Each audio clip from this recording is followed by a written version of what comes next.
तक जो कहते थे कि दिल में मदीना आंख में काबा, और बाबा बंगाल जाकर बोले कि बंगाल को काबा की जमीन नहीं बनने देंगे, अब बाबा के साथ बैठकर जिसने कहा था कि दिल में मदीना आंख में काबा, दोनों बैठकर चाय पी रहे हैं।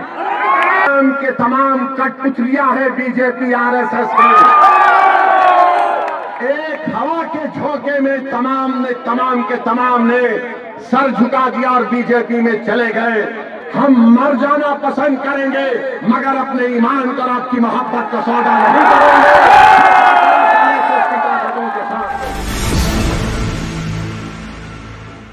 सुन लो समाजवादी पार्टी के तमाम जिम्मेदारों, बताओ बंगाल को तुम गए थे अखिलेश दीदी की मदद करने के लिए और वहां पर लाइन लगाकर बीजेपी में शामिल हो रहे, तो क्या मैं आयतल कुर्सी पढ़कर उन पर फूका था कि तुम जाओ बीजेपी?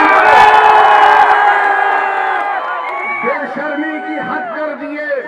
अरे कल तक जो कहते थे कि दिल में मदीना आंख में काबा, और बाबा बंगाल जाकर बोले कि बंगाल को काबा की जमीन नहीं बनने देंगे, अब बाबा के साथ बैठकर जिसने कहा था कि दिल में मदीना आंख में काबा, दोनों बैठकर चाय पी रहे हैं।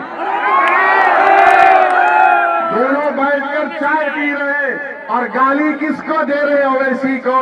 अरे मैं जानता था ये तमाम के तमाम कठपुतलियां हैं बीजेपी आरएसएस की।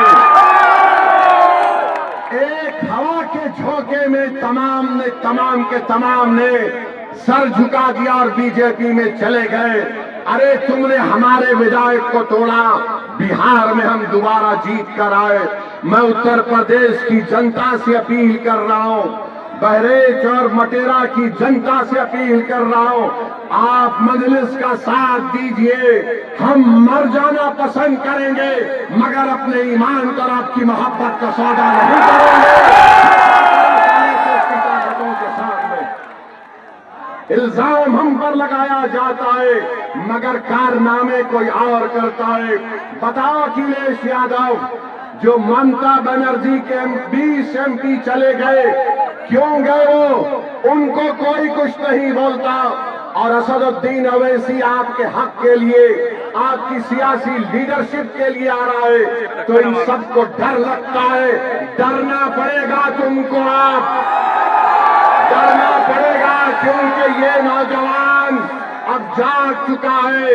इन नौजवानों ने ठान ली है कि इंशाअल्लाह ताला अब के बार उत्तर प्रदेश में इनके इत्तेहाद का एक इनकलाब बर्पा होगा। इनके इत्तेहाद से इनकी लीडरशिप पैदा होगी।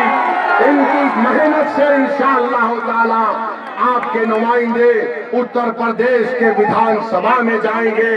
और समाजवादी पार्टी के ये जो लोग हैं, पिछले 20-25 साल से यहाँ पर यासिर शाह और उनकी फैमिली को आपने बड़ी वफादारी के साथ वोट दिया है।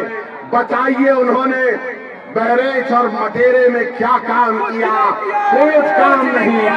ये गम को अपना गम समझा, उन झोपड़ियों में जाकर आपकी तकालीफ को देखकर आपको हिम्मत और दिलासा दिलाना शुरू किया। तो यासिर शाह के खानदान को लगा कि अब हमारा दी एंड होने वाला है, इसीलिए निकाल कर आ गए। 4 साल कहीं नहीं दिखे, मगर जब ओवैसी की पार्टी का एक सिपाही आपके इत्तेहाद और आपके ताकत को दिखाने के लिए परचम लेकर आता है, तो लखनऊ से अखिलेश कहता है अगर यहां से शौकत निकल जाएगा तो फिर हमारा तमाम किला मिस्मार हो जाएगा। तो मैं आपसे अपील कर रहा हूं कि 4 साल में यासिर शाह का परिवार नहीं दिखा मटेरे में, आज मजलिस आई तो गांव-गांव जा रही हमारी बहन, गांव-गांव को जा रही है। अरे अखिलेश यादव सुन लो, इंशाअल्लाह ताला सिर्फ मटेरा विधानसभा नहीं, उत्तर प्रदेश के बहुत सारी विधानसभा पर यही माहौल बनेगा जो आज हम यहाँ पर देख रहे हैं। तो मेरे अजीज दोस्तों और बुजुर्गों, मैं आप तमाम से एक बात की इजाजत लेकर इस बात का ऐलान करना चाहता हूं कि आने वाले विधानसभा में क्या मैं शौकत अली को यहां से आपका कैंडिडेट घोषित करूं? क्या आपकी इजाजत है कि मैं शौकत अली को कैंडिडेट बनाऊं? क्या मैं इजाजत है आपकी? आप पूरा साथ देंगे तो लगाओ मेरे साथ नारा, नारे तकबीर, नारे तकबीर। आप तमाम की इजाजत की बुनियाद पर मैं जनाब शौकत अली को मकेरा विधानसभा के लिए मजलिस का उम्मीदवार का ऐलान करता हूं। अल्लाह उनको कामयाब और कामरान करे, अल्लाह उनको कामयाब और कामरान करे। और आपकी आवाज बनकर शौकत जाएगा, जब आप पुकारेंगे खादिम के तौर पर आएगा। यासिर शाह में गुरूर और तकब्बुर है। यासिर शाह ये समझता है कि मालिक है, मालिक तुम हो, शौकत तुम्हारा खादिम रहेगा इंशाअल्लाह। अब मालिक का दौर नहीं चलेगा, अब खादिम की खिदमत। हाजी शौकत जिंदाबाद।